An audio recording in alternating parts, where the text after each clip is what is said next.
American people.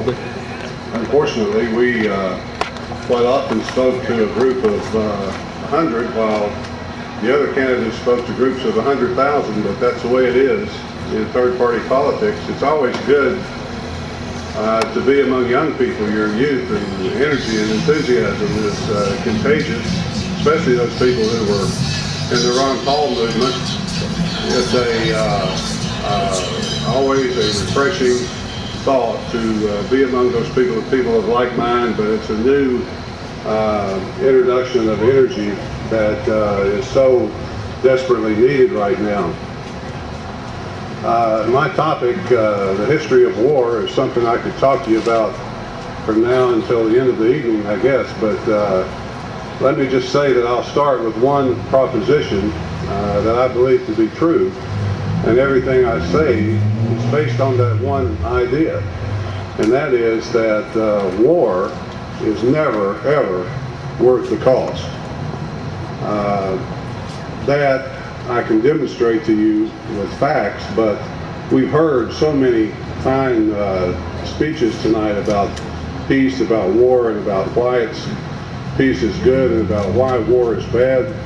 I mean, we can assume that some of those things are true. I want to start by saying that we heard a speaker a few minutes ago quoting someone, Dennis Kucinich, I think. Why are we still in Iraq? Well, there are reasons why we're still in Iraq. There are reasons why we're still in Afghanistan. I'll come back to those in a second. But to tell you a little bit about my topic, we can go back a few years to World War II, where my brother fought in France and Germany. Of course, we still have troops there in Germany today, 60-some thousand, I think it is now. And my second brother in Korea.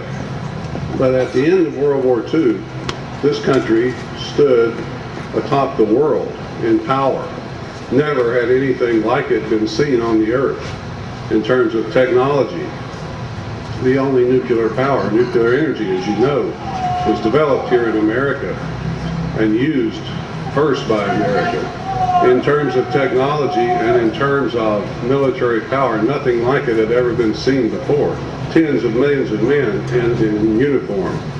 But within 6 years, only 6 years, we were pushed to the very southern tip of the Korean Peninsula by a group of North Koreans.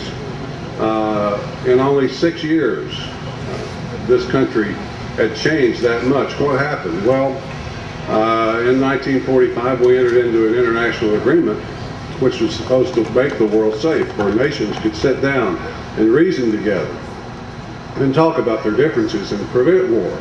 Of course, we've been at war ever since. In Korea, for example, that was the last war that we were allowed as a nation to even pay lip service to a strategy that might ultimately lead to some type of victory, or at least to the status quo. General MacArthur commanded U.S. forces in that war, at least early on, before he was removed, but he had a strategy of encircling the enemy and making a separate landing at Incheon and driving north into North Korea to try to end this war before he was constrained by the civilian authorities. But the point is, as any military person can tell you, we employed certain strategies in that war to mass firepower at the point of attack and so forth, that the Koreans and later the Chinese cooperated with us in, and they faced us with massed armies, which is not wise when you face Western armies today.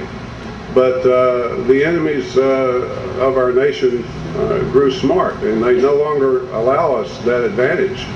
In Vietnam, in my war, where, whether you know it or not, we were involved in for some 30 years, starting at the end of World War II. At the end of World War II, when this country, then called Indochina, was, the Japanese were forced out of that country.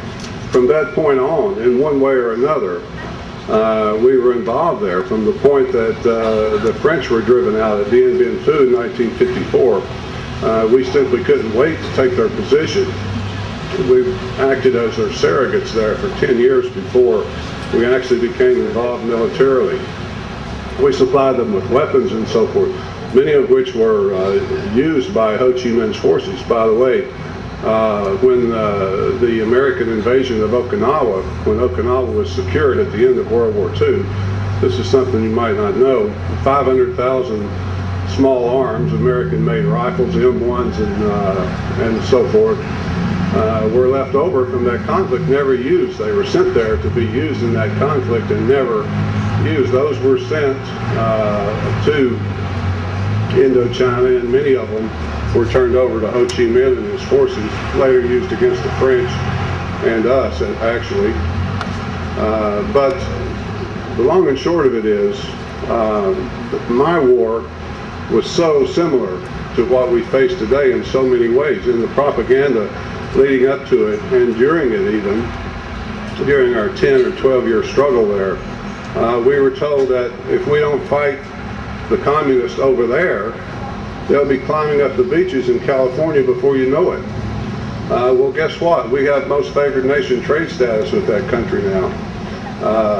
So they're not climbing up our beaches, we're climbing up their beaches. It took all these years before we finally got that country to the point that we really could economically have what we wanted from it in terms of petroleum and other minerals. A lifetime really of work to get to the point where they would accept Western petroleum companies to drill their oil